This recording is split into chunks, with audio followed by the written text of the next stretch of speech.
On to Chapter 13, Professional Individual Sports. They're organizations for individual sports because they need governing structures for rules, regulations, and policies. They develop and focus rules based on the individual athletes rather than on the team. Some examples of individual sports: professional golf or professional tennis. So when you hear the term professional sport, do you tend to think primarily of team sports?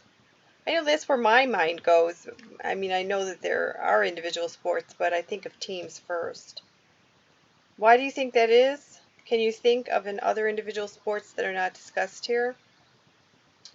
Let's take a look at golf. There are 4 major golf organizations. They're the USGA, the United States Golf Association, the Professional Golfers Association of America, or the PGA Tour, and the Ladies Professional Golf Association. My clicker is not working very well. Sorry about that, guys. The responsibilities of professional golf organizations, and it lists them out, all 4 of them.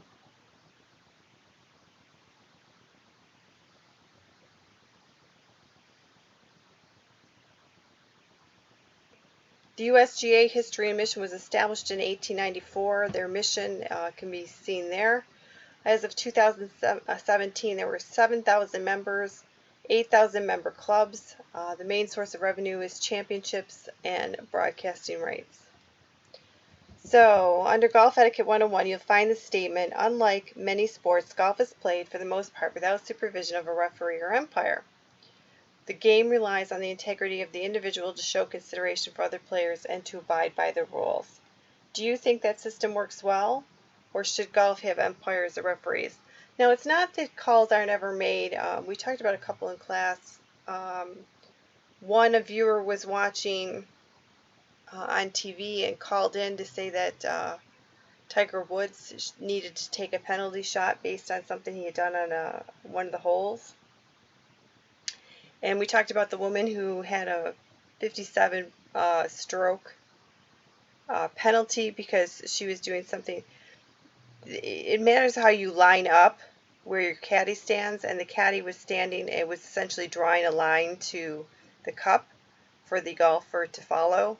I don't know if it was intentional or it just happened, but they had changed the rule that you couldn't stand like that, and she self-imposed the penalties, all 57 of them. So, because she had been doing it through the entire tournament, and this was like day 3 of competition. So, I don't know how I feel about this. I have actually volunteered at children's golf tournaments, and the kids tend to lie, but those are kids. So, could you have the integrity to make yourself lose based on a penalty shot? Think about it. The PGA of America was founded in 1916, had a close working relationship with the United States Golf Association. It serves professional golf instructors, players, and local clubs.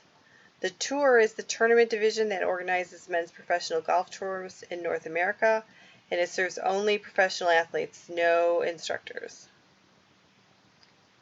So you want to take a look at these missions. There's the link, and it'll be in the regular PowerPoint. The PGA and the PGA Tour, their membership is, the PGA has 28,000 qualified professionals in 41 sections. The Tour is exclusive to professional golfers who have earned a PGA Tour card. Their financials, their main source is the 4 main championships that they have. The PGA Tour is tournament operations, sponsorship, licenses, merchandise sales, dues, and broadcasting rights. The LPGA was founded in 1950, and their mission is to meet the needs of female golfers. Simple as that. Their membership, they have 510 tour professionals, 1,500 teaching and club professional members as well. Their money comes from sponsorships, golf facility management, licenses, merchandise sales, dues, tournament operations, broadcast rights, and marketing partners. They have a commissioner and they have an executive team for governance. So what are some policy issues? Well, Olympic qualifiers, retaining corporate sponsors, attracting younger audiences. And I think golf has changed a lot since I was a kid. With the advent of Tiger Woods, what he's done for the game cannot really be judged, but he got people excited about it to watch, to see him perform, basically. And I think that's helped attract younger audiences. So tennis, there's the United States Tennis Association. Their history in 1881, the United States National Lawn Tennis Association, which migrated in 1975 to become the USTA. It promotes tennis from the grassroots to the professional level. So their mission has a number of purposes as outlined in its constitution and bylaws. Its primary source of revenue is the U.S. Open. Between the media rights and the sponsorship rights, that's where all the money comes from. So here's just a financial revenues and expenses.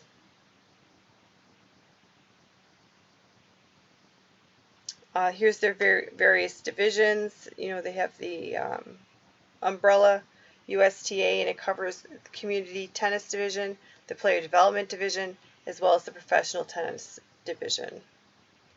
So their areas are attracting more participants, younger audiences. Again, using technology effectively.